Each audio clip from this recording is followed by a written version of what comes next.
গাইবান্ধা নীলফামারীতে নদী ভাঙনে একের পর এক বসতভিটা ও ফসলি জমি বিলীন হয়ে নিঃস্ব হচ্ছেন নদী পারের মানুষ। এ নিয়ে আরো জানাতে গাইবান্ধা থেকে যুক্ত হচ্ছেন আফরোজা লুনা এবং নীলফামারী থেকে আবু সাইদ অপু। শুরুতেই চলে যাচ্ছি গাইবান্ধায়। লুনা, যমুনা, ব্রহ্মপুত্র, ঘাঘট নদীর ভাঙনে এখন পর্যন্ত কত কিলোমিটার এলাকা নদীগর্ভে বিলীন হয়ে গেছে, আর ভাঙন রোধে প্রশাসন থেকে কি কোনো পদক্ষেপ নেওয়া হয়েছে? আমাদের বিস্তারিত জানাবেন। মিতু, আপনাকে ধন্যবাদ। আপনারা হয়তো জানেন যে গত ১ মাস ধরে একটানা গাইবান্ধা, তিস্তা, যমুনা, হুগলি এবং ঘাঘর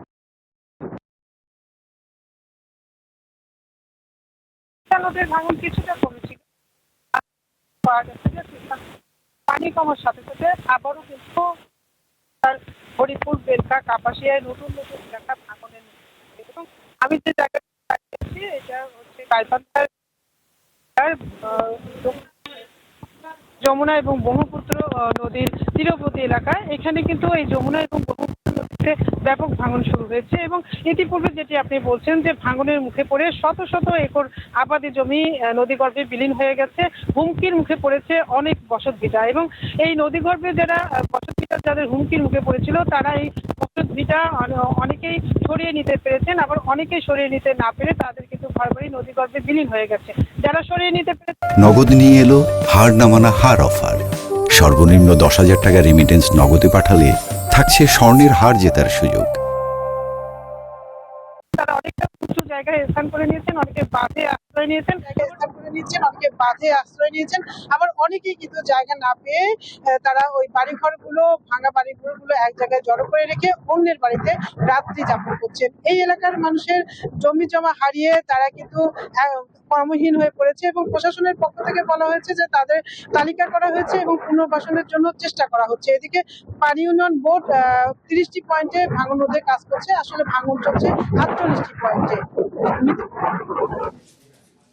ধন্যবাদ লুনা। এখন আমরা চলে যাচ্ছি নীলফামারীতে। অপু, চারালকাটা নদীর ভাঙনে এই পর্যন্ত কি পরিমাণ ক্ষয়ক্ষতি হয়েছে, আর পানি উন্নয়ন বোর্ডই বা এই ব্যাপারে কি বলছে, আমাদেরকে বিস্তারিত জানাবেন।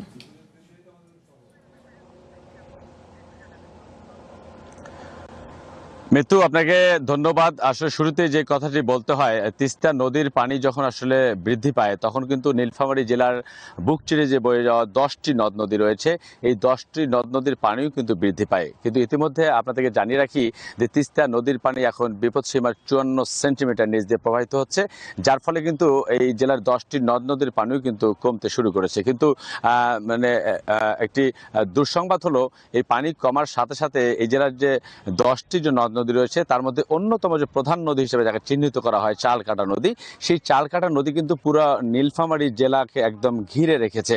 যার ফলে কিন্তু এখানে দেখা যাচ্ছে যে পানি নামার সাথে সাথে বিভিন্ন এলাকায় কিন্তু ভাঙন দেখা দিয়েছে এবং এত বড় ভাঙন দেখা দিয়েছে যে ভাঙনগুলোকে রোধ করার জন্য স্থানীয়ভাবে লোকজন চেষ্টা করেও মানে ব্যর্থ হচ্ছেন এবং এই ভাঙনের ফলে কিন্তু অসংখ্য আবাদি জমি নদীগর্ভে চলে যাচ্ছে। আরেকটি বিষয় আপনাকে জানিয়ে রাখতে চাই, শুধু আবাদি জমি নয়, মানুষের যে বসতভিটা সেটিও কিন্তু আসলে নদীগর্ভে মানে বিলীন হয়ে যাচ্ছে।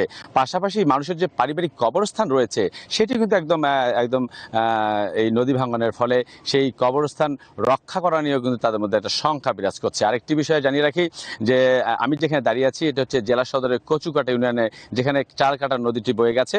এর পাশেই কিন্তু একটি হাজিপাড়া গুড়গুড়ি নামে একটি গ্রাম রয়েছে। সেই গ্রামে কিন্তু ব্যাপকভাবে ভাঙন দেখা দিয়েছে। আপনারা ইতিমধ্যে ফুটেজের মাধ্যমে দেখতে পাচ্ছেন সেই ভাঙনের ভয়াবহতা কতটা রূপ ধারণ করেছে। তবে এই ভাঙনের ফলে কিন্তু মসজিদ, ঈদগাহ মাঠ সব কিছু যেন একটা হুমকির মুখে পড়েছে এবং স্থানীয় মানুষজন শুধু চাতক পাখির মতো তাকিয়ে আছেন যারা সংশ্লিষ্ট পানি উন্নয়ন বোর্ড কর্তৃপক্ষ আসলে তাদের দিকে। মানে কারণ একটাই, যে পানি উন্নয়ন বোর্ডের যে তদারকি বেশ কিছুদিন ধরে যে ছিল সেটি কিন্তু আসলে মানে অব্যাহত মানে ছিল, কিন্তু অব্যাহত থাকার ফলে আসলে যে পরিমাণ পদক্ষেপ নেওয়ার কথা এই ভাঙন রোধের জন্য সেটি কিন্তু আসলে নেওয়া হয়নি।